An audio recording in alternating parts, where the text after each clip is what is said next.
You hear Rome before you see it, not the city, the idea.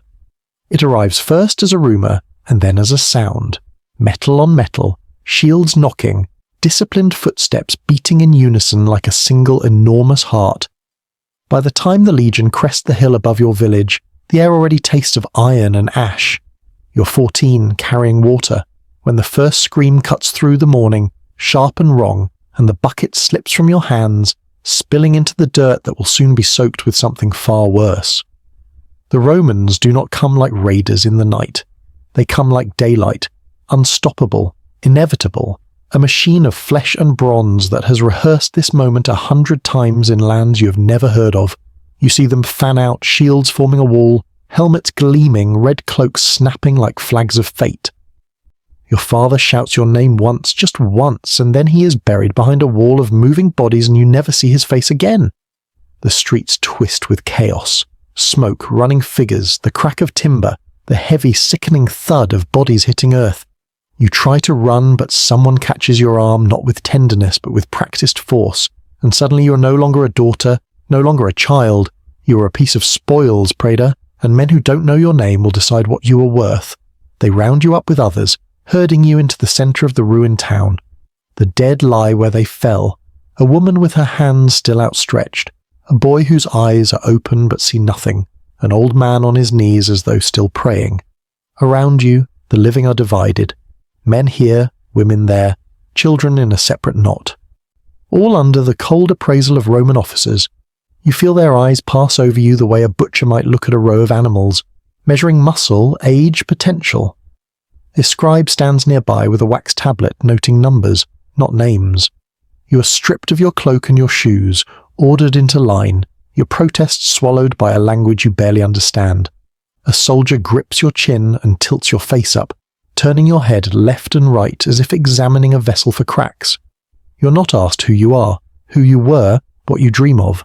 Those questions do not exist here. There is only, is she healthy? Will she survive the march?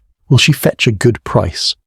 The journey begins days later, a long, shuddering line of captives snaking away from the ruins of your life. Your wrists are bound with rough cord, digging into your skin until the pain becomes a constant hum. The sun burns your neck by day. The cold gnaws your bones by night. Some fall behind and do not get up. The column moves on. You learn quickly not to look back. Bandits, hunger, exhaustion. None of these threaten you as much as the simple fact that you are now property, moving inventory in an empire of chains. The soldiers joke among themselves, throwing words like Asia, Italia, Roma back and forth as if they are destinations on a holiday, not the end of worlds. You walk until your feet blister, then bleed, then harden. Somewhere along the road, one of the officers orders a mark burned into your shoulder, the hot iron kissing your skin with a violence that steals your breath and leaves you shaking. The pain sears, but the meaning cuts deeper. You're now branded, catalogued, owned. The smoke from your own flesh is the incense of Rome's power. When the city finally rises on the horizon, it looks impossible. Marble and stone and endless roofs, spreading like a second earth. You have never seen so many buildings, so many people, so much noise pressed into one place. The air tastes of river water, animal dung, spices, and something else. Money. You're led through streets crammed with stalls and voices, past temples and arches covered in carvings of victories you cannot name. Statues of gods and men loom above you, serene and indifferent, while you, very real and very alive, are dragged into a shadowed courtyard where the sound changes. Here, the clatter of wagons and chatter of citizens gives way to a different rhythm. The measured bark of auctioneers, the murmur of buyers, the quiet sobbing of those waiting their turn. This is the Venalitia, the slave market, where human lives are organized into lots. You're shoved up onto a raised wooden platform, the cataster, your bare feet sliding on the rough boards. A pole stands near you, a reminder that at any moment a rope could be tied and tightened. Around your neck hangs a placard, a titulus, written in a language you still only half understand. Your approximate age, your province, a few words that claim things about you, obedient, healthy, untrained. You know some of it is a lie. You are not obedient. You are terrified. But terror looks like silence, and silence sells. The auctioneer's voice rises, cutting through the din, as he calls out facts and fictions about the lot. You do not hear your own name, you hear a number, you do not hear your mother's voice. You hear bids. Men and women drift closer, examining you with a curiosity that has nothing to do with your thoughts, only your body. Fingers prod your arms, trace the line of your shoulders, press at your teeth. You stare past them, forcing your gaze to the sky, to the strip of blue visible above the courtyard walls. A man lifts your arm without asking, turning it to inspect the brand, nodding when he sees the mark that certifies you as legitimate spoils of war. Another pulls at your hair, while someone else asks questions about your temperament, your origins, your potential usefulness in a domus. They speak about you as though you're a tool, an object, something to be employed, broken, traded. You understand enough to know the categories that matter: kitchen, field, household, bed. Some words you refuse to translate in your mind. When the bidding begins in earnest, you feel the world around you narrow to the cadence of numbers. Each shout is a step farther from your past. You want to scream that you are more than this, that you once had a father who sang while he worked, a mother whose hands smelled of bread, a river where you learned to swim, but your mouth stays closed. Not because you are obedient, but because the room has taught you a cruel truth. Your story has no currency here. Only your body does. A final bid cuts through the air, louder, decisive, and the auctioneer's hammer slams down like a sentence. Just like that, your life changes hands. No ceremony, no farewell, just the scrape of a wax tablet as the clerk notes the sale, the jingle of coins, the weight of a new gaze settling on you. You are led off the platform, down the steps, into a different kind of captivity. As the noise of the market swirls behind you, you realize that Rome does not merely conquer nations with swords and standards. It conquers them here, in this courtyard, in the quiet exchange of money for flesh. It is in this moment that the empire reveals its true foundation. Not marble, not law, not glory, but the small, terrible act of turning a child into a commodity and calling it civilization. The house you enter is beautiful, and that is the first cruelty. From the street, the domus looks like a simple block of walls and a door, but once you pass the threshold, the world opens into light and geometry. An atrium with a pool that catches the sky, painted walls blooming with scenes of gods and gardens, mosaics underfoot that turn stone into patterns of birds and waves.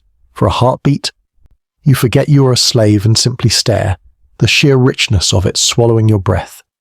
Then the steward's voice snaps behind you, sharp as a whip, and the illusion breaks. You are not a guest. You are part of the furniture being moved into place. The mistress of the house watches you with a gaze that weighs and measures differently than the men at the market. She sees not an asset for war or field labour, but a pair of hands to fold into the invisible machinery of her daily life.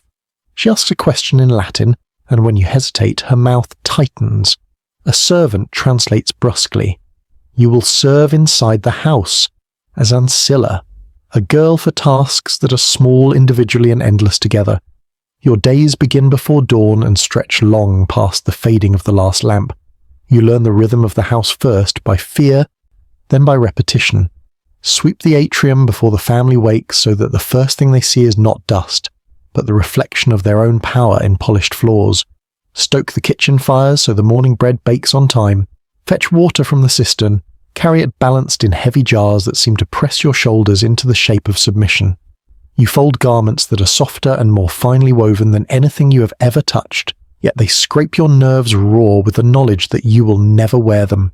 You help dress the mistress, combing oils through her hair, fastening jewelry that could buy 3 villages like the one Rome burned to take you. You move always behind, always slightly bowed, your presence necessary but meant to be invisible, like the hands of a puppeteer who must never be seen by the audience. The house itself becomes a map of your servitude. You learn which rooms demand silence, like the tablinum, where the master conducts business that decides other people's fates, and which rooms permit the soft whisper of your steps, like the peristyle garden, where you might carry trays of fruit and wine to guests reclining on couches. You will never recline like that. Your place is standing, waiting, watching, without meeting anyone's eyes for too long. The mistress's children treat you with the casual cruelty of those who have never heard the word No. They call out for you as they would for a toy they've misplaced, expecting instant obedience, offended by delay. You tie their sandals, wipe their faces, soothe their tempers, and somewhere deep inside a strange ache grows, not just for the family you lost, but for the version of yourself that might have been a sister, a daughter, a free girl laughing in the street instead of swallowing every impulse before it reaches your tongue. There is no locked door to your room because you do not have a room. You sleep where there is space, by the kitchen hearth when the coals are low, in a corner of a storeroom, sometimes on a mat at the foot of your mistress's bed when she wants someone close by to answer if she stirs in the night. Privacy is a luxury reserved for those who own others, not for those who are owned. Your body is never truly your own. Hands can summon you at any hour for any task, and refusal is not a word that exists in the language of survival here. You learn to read danger in the smallest details, the way a voice slurs with wine, the way a hand lingers on your shoulder a fraction too long, the way a door shuts with a quiet click behind you. You become an expert in avoidance, in slipping your presence to the edges of rooms, in making yourself necessary enough to be kept but not so noticeable as to draw the wrong kind of attention. Punishment lives in the house like another resident, unseen until it steps forward. Sometimes it is a look from the mistress, cold and sharp, that promises consequences later. Sometimes it is immediate, a slap for clumsiness, a shouted insult for a dish dropped or a name forgotten. The steward carries a whip, not always in his hand, but always within reach. You watch others learn its kiss. A girl your age who spoke back once and spent the next day scrubbing floors with shaking arms, red marks striping her back beneath her tunic. An older slave who was caught pocketing a crust of bread and vanished from the house, his absence explained with a shrug and a single word, sold. There are stories whispered at night among the servants, tales of slaves branded on the face with letters that mark them fugitive, of crucifixions on roads outside the city for those who dared to run. Whether all the stories are true does not matter. Fear makes them real enough. Rome does not need to punish everyone. It only needs to punish enough that the rest obey. Yet even inside this tightening circle of obedience, tiny cracks appear where something like hope tries to breathe. You notice that some older women in the house speak more freely, that they are not struck when they pause to rest their hands. They wear slightly finer tunics, and sometimes the mistress listens when they speak. You learn the word libertina, freedwoman. They were once like you, owned and ordered, but now they occupy a strange borderland, no longer property, yet never entirely free of the family name that was pressed onto them. One, named Livia now though she was born under another sky, tells you in low tones that she was freed after decades of service, granted manumission in her master's will.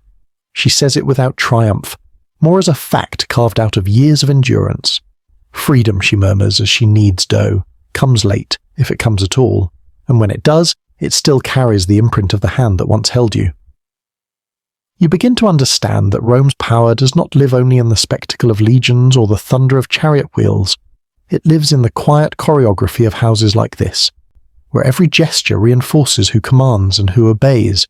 It lives in the way your native language fades on your tongue, replaced slowly by Latin, until you realize one day that you dream in the language of your captors. It lives in names, your old one forgotten, a new one given, one that fits neatly into Roman mouths.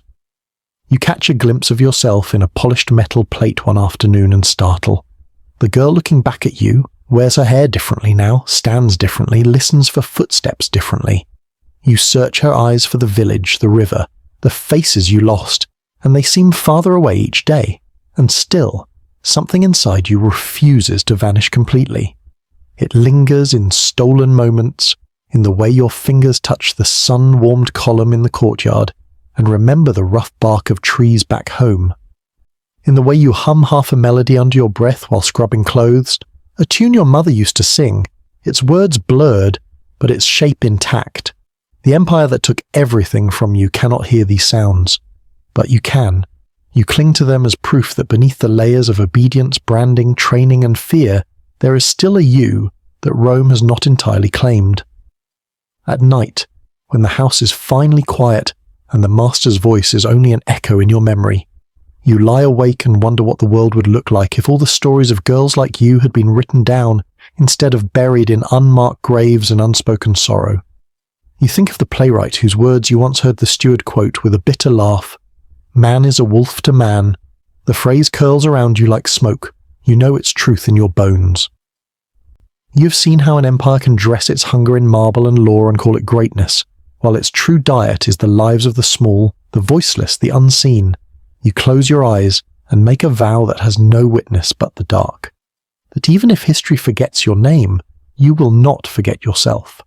In a world built on your silence, the most dangerous thing you can protect is the memory that you were more than what they made of you.